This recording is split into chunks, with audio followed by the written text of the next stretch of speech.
Right now, this two-seater S-152 aircraft is flying into DeKalb Taylor Municipal Airport. It could need repair, fuel, or just a place for the pilot to store it.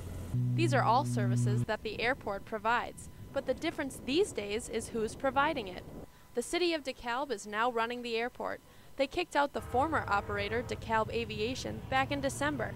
The city claims DeKalb Aviation violated their lease by not paying rent or storing enough fuel in one of the on-site gas tanks. But DeKalb Aviation sees it differently.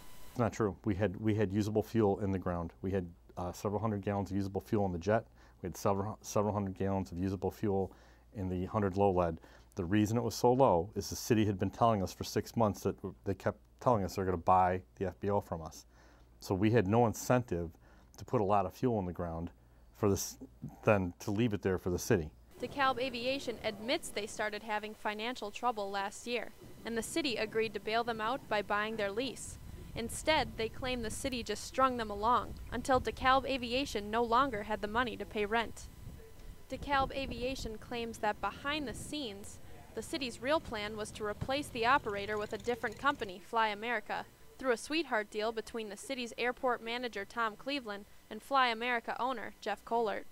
And it's funny how Jeff was operating the whole time. The doors were locked and they were, Jeff had his airplanes in the hangar the whole time. So this is all about Jeff Kohlert and his relationship with Tom Cleveland.